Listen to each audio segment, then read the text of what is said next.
السلام علیکم، welcome back to my channel.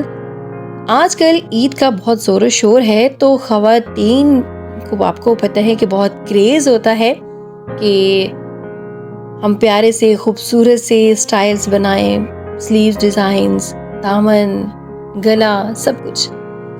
تو آج میں ایک ڈیزائنز آپ کے سامنے لے کے آ رہی ہوں، اس کو آپ نے دامن پہ بھی بنا سکتے ہیں، لیکن آج جو ویڈیو ہے اس میں آپ کو دکھاؤں گی کہ اس پہ سلیوز پہ آپ نے کیسے ڈیزائن کریٹ کرنا ہے۔ سیم اسی طرح سے ہی آپ اس کو دامن پہ بھی بنا سکتے ہیں، اور اس کے ساتھ ساتھ آپ کو ایک بہت ہی خوبصورت سی اخلاقی سی ایک کہانی بھی ساتھ ساتھ سناؤں گی۔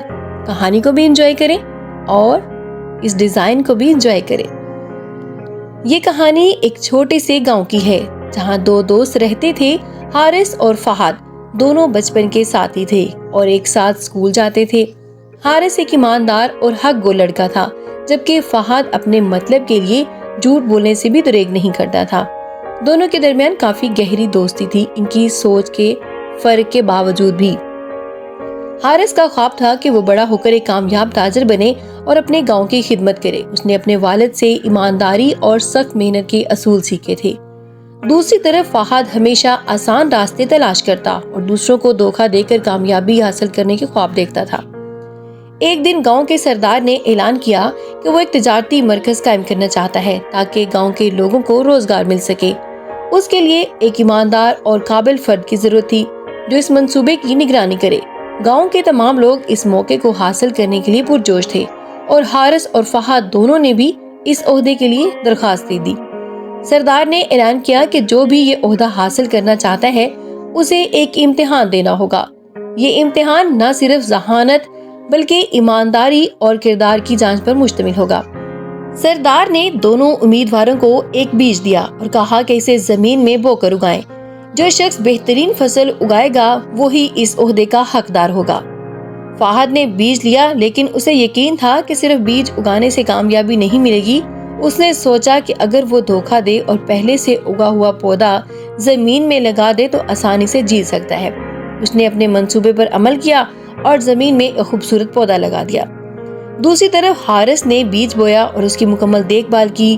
وہ ہر روز زمین کو پانی دیتا، کھاد ڈالتا، دعا کرتا کہ بیج جلدی اگ جائے، مگر کئی ہفتے گزر گئے اور بیج سے کوئی پودا نہ نکلا۔ حارث پریشان تو تھا، لیکن اس نے دھوکہ دینے کا بالکل بھی نہیں سوچا، اور مہینوں کی محنت کے بعد فیصلے کا دن آ پہنچا۔ گاؤں کے لوگ سردار کے سامنے جمع ہوئے تاکہ دونوں امیدواروں کے نتائج دیکھ سکے۔ فہد ایک شاندار پودے کے ساتھ آیا اور لوگوں کی توجہ کا مرکز بن گیا، جبکہ حارث خالی ہاتھ کھڑا تھا۔ اس کے گملے میں صرف مٹی تھی۔ لوگ حیران تھے کہ حارث نے تو کچھ نہیں اگایا۔ سردار نے دونوں کے گملے دیکھے اور مسکرا کر کہا، یہ امتحان بیج اگانے کا نہیں بلکہ ایمانداری کا تھا۔ میں نے جو بیج دیے تھے وہ سب بیکار تھے، ان سے کچھ نہیں اگ سکتا تھا۔ حارث نے سچائی کا مظاہرہ کیا اور دھوکہ نہیں دیا، اس لیے میں حارث کو اس عہدے کے لیے منتخب کرتا ہوں۔ یہ کہانی ہمیں سکھاتی ہے کہ جھوٹ اور دھوکہ عارضی کامیابی دے سکتے ہیں، لیکن آخر میں سچائی ہی جیتتی ہے۔ حارث نے اپنی ایمانداری اور حق گوئی سے نہ صرف سردار بلکہ پورے گاؤں کا اعتماد جیت لیا، جبکہ فہد کو اپنی چالاکی کی وجہ سے شرمندگی کا سامنا کرنا پڑا۔ زندگی میں ہمیں کئی موقع ملتے ہیں جہاں ہم آسان راستہ اختیار کرنے یا سچائی پہ قائم رہنے کا انتخاب کرتے ہیں۔ اس کہانی کا پیغام واضح ہے کہ ہمیشہ سچائی کے ساتھ رہیں، چاہے حالات کتنے ہی مشکل کیوں نہ ہو۔ ایمانداری انسان کی سب سے بڑی طاقت ہے، جو نہ صرف دنیا بلکہ آخرت میں بھی کامیابی کا سبب بنتی ہے۔ آج کی ویڈیو آپ کو کیسی لگی اور ساتھ میں آج کی کہانی آپ کو کیسی لگی؟ دیکھ لیں، ناز گلیم گائیڈ پہ آپ کو ایک تیر سے دو شکار کر رہے ہیں کہ آپ ڈیزائنز بھی دیکھ رہے ہیں اور ساتھ میں بہت ہی اچھی اخلاقی کہانیاں بھی سن رہے ہیں، جس سے آپ اپنی روحانی نشو و نما بھی کر سکتے ہیں۔